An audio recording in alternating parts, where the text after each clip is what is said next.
गज़वाए हिंद की कल्पना करना भी और उसका सपना देखना भी जहन्नुम में जाने का टिकट का रास्ता पैदा कर देगा।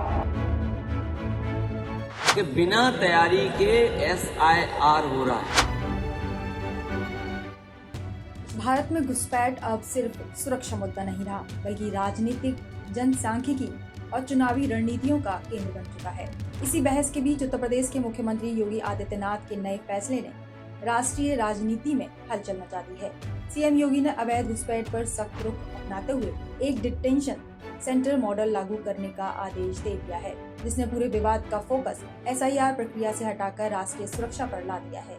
ऐसे में अब यहाँ सबसे बड़ा सवाल ये है कि क्या राहुल गांधी और अखिलेश यादव का SIR विरोध योगी के घुसपैठ विरोधी अभियान के आगे फीका पड़ जाएगा, या फिर ये बीजेपी की 2026-27 की चुनावी रणनीति का हिस्सा है। दरअसल सीएम योगी ने शनिवार यानी 22 नवंबर को जिलाधिकारियों को अब तक के सबसे सख्त निर्देश जारी किए हैं। हर जिले में अवैध घुसपैठियों की पहचान की जाए, विदेशी नागरिकों के लिए अस्थायी डिटेंशन सेंटर तैयार हो। तीसरा, पहचान के बाद उन्हें इन सेंटरों में रखकर पूरी जांच की जाए। वहीं चौथा है, सत्यापन पूरा होते ही उन्हें उनके देश वापस भेजा जाए।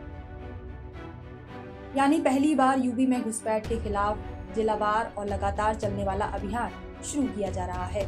वहीं ये आदेश ऐसे समय आया है जब देश के 11 राज्यों में SIR यानी विशेष मतदाता सूची पुनरीक्षण का काम चल रहा है और विपक्ष इसे लेकर हमला तेज किए हुए है। राहुल गांधी ने अपने एक्स हैंडल पर किए गए पोस्ट में SIR को थोपा गया जुल्म बताते हुए कहा कि नागरिकों को 22 साल पुराने स्कैन पन्नों में अपना नाम ढूंढना पड़ रहा है। उन्होंने सवाल किया कि ECI digital machine readable list क्यों नहीं बना रहा। साथ ही BLO की मौतों को कोलेटरल डैमेज कहकर अनदेखा करने का आरोप लगाया। वहीं अखिलेश यादव ने भी बीजेपी पर आरोप लगाया कि जनता को SIR में उलझाकर असली मुद्दों से ध्यान भटकाया जा रहा है। कि बिना तैयारी के SIR हो रहा है। इनकी कोई तैयारी नहीं हुई। इन्होंने कहा कि हमने BLO को ट्रेनिंग दी है और BLA की ट्रेनिंग कराएंगे। न BLO की ट्रेनिंग हुई, न BLA की ट्रेनिंग हुई। तो इस तरह का जो काम हो रहा है ये बीजेपी के इशारे पे हो रहा है। बीजेपी के अधिकारी हैं, वो मनमर्जी करना चाहते हैं। मुद्दों में हार गए। महंगाई इन्होंने बढ़ा दी, पेट्रोल डीजल इन्होंने महंगा कर दिया, बिजली का बिल इन्होंने महंगा कर दिया, दवाइयां है नहीं, इलाज है नहीं, मेडिकल कॉलेज चला नहीं, जो सड़कें बननी थी बनी नहीं, टूटी टाटी हो रही हैं, एम्बुलेंस बर्बाद कर दी, पुलिस करप्ट कर दी, किसान की आय दोगुनी नहीं की, मंडी बनाई नहीं, मंडी बर्बाद कर दी। तो जब इनके काम नहीं हुए तो SIR में उलझा करके और 3-4 महीने काटना चाहते हैं। गौरतलब है कि यूपी, बंगाल जैसे राज्यों में SIR पहले ही विरोध का कारण बना हुआ है। बंगाल में विरोध प्रदर्शन जारी है। वहीं बिहार चुनाव प्रचार में योगी पहले ही कह चुके थे कि सत्ता आने पर घुसपैठियों की संपत्ति गरीबों में बांटी जाएगी।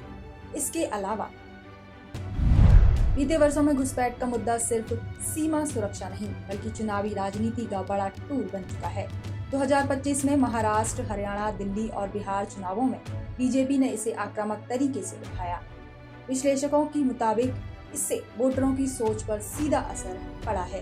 इसके साथ ही बांग्लादेश में शेख हसीना सरकार गिरने के बाद हिंदू समुदाय पर हमलों की खबरों ने इस विमर्श को और तेज कर दिया है, जिसका असर असम, बंगाल और झारखंड में दिख रहा है। वहीं अगले साल असम, केरल, तमिलनाडु, पश्चिम बंगाल और पांडिचेरी में चुनाव है, जबकि 2027 में यूपी में चुनाव है। असम और बंगाल में घुसपैठ हमेशा बड़ा मुद्दा रहा है। ऐसे में अगर योगी का मॉडल सफल होता है तो 2026 के चुनावों में इसकी गूंज स्पष्ट सुनाई दे सकती है। कुल मिलाकर राजनीतिक संकेत साफ है।